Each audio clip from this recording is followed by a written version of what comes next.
What's up, everybody? I want to thank you as always for stopping by the channel. It's greatly appreciated. If this happens to be your first time here, I want to welcome you to the Silver Screen Analysis. My name is J Digioia, and today I have a great film to talk about called Ford V Ferrari, starring Christian Bale and Matt Damon, from director James Mangold. This story takes place in the 1960s, and it follows car designer Carroll Shelby as he and his driver Ken Miles virtually defy the odds to create a race car for the Ford Motor Company, one that could change the face of the company and challenge the seemingly unbeatable Ferrari at the 24 Hours of Le Mans. Now, this movie for me, I thought had a ton of potential going for it. The cast, headlined by Bale and Damon, looked phenomenal from top to bottom, and with James Mangold back for the first time since Logan, I was excited to see how he would just visually tell this story. Often you go into a movie with expectations, and many times the result might be a slight letdown. That's even if the film turns out to be a good time. But this one, however, was a movie that basically surpassed my expectations on every level. Each layer of the storyline provides its own intrigue. It's filled with great racing, strong performances, very natural humor, heartfelt emotion, a fantastic musical score, and most importantly, I would say authentic personalities. I think Bale and Damon were both exceptional with world-class performances, yet they never felt bigger than their characters. I think Damon disappeared very nicely into Carroll Shelby with his Texas demeanor and his racing history. He really captured the determination and the intellect that was needed to create this car and all the things that were going on around him at the time, and his emotional expression throughout all the ups and downs felt very realistic, and it completely lured me in. I think Christian Bale's a fantastic actor, but he doesn't always appeal to me. He certainly has been great before, but this was a performance of his that I felt was able to grab me more than any other in his career. He didn't need to play a larger-than-life figure or a superhero or make an unhealthy weight change to pour himself into this role of a driver that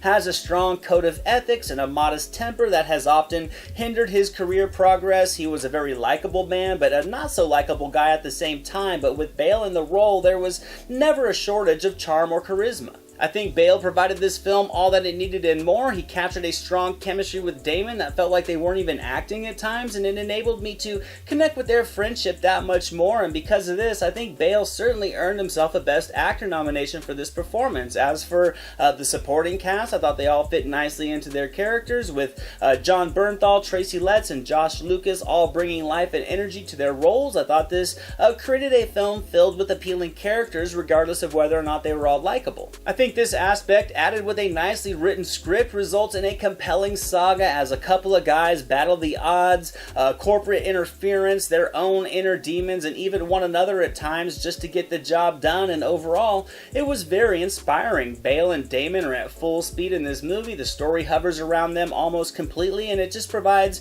many entertaining moments between them. And this is where their chemistry and their timing, as subtle as it may have been, was just so important to the entertainment value of this movie. I thought this just lets the dramatic tones sink in real nicely while still being balanced by a clever natural humor to lighten the mood at just the right times in this movie to create a great ebb and flow. The time period of the story is beautifully captured. It pulls the viewer right into the settings of the story with detailed production and wardrobe design. The soundtrack and scoring were a perfect complement as well. The music would routinely heighten the emotions of scenes and consistently elevate the intensity of the racing sequences, and that's something that was one of the better aspects of this film. I think racing movies really all come down to the on-the-track racing, and Mangold's direction and the cinematography from Feed on Papa Michael created some racy sequences that are about as realistically visceral as I have seen in many years. This movie incorporates long sections of racing into the storyline, and with each of these moments, it just had me completely up on the edge of my seat. I felt like I was pulled out onto the track and into the cars with Bale, and that is where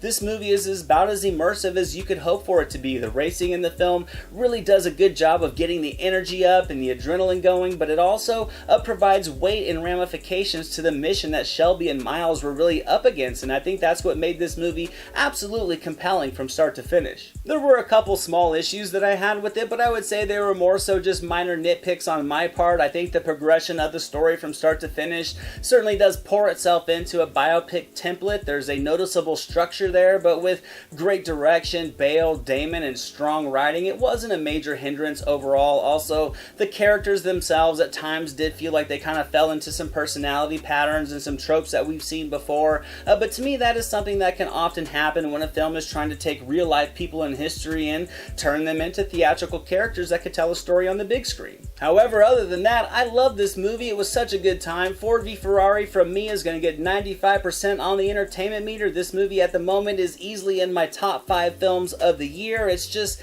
a very complete film that delivers electrifying racing sequences that on their own could almost carry a film, but here these scenes are just a mere compliment to the storytelling and the character performances, which is why this isn't a good film. It's a great one that provides a complete cinematic package. Now for today's My Silver Screen recommendations, I will be selecting a variety of other racing movies, one being a more satirical look at racing, that being Talladega Nights, The Ballad of Ricky Bobby, as well as another underrated racing movie that I really enjoyed from 2013 called Rush, and finally another film covering the same era as this one, that being Le Mans, starring Steve McQueen.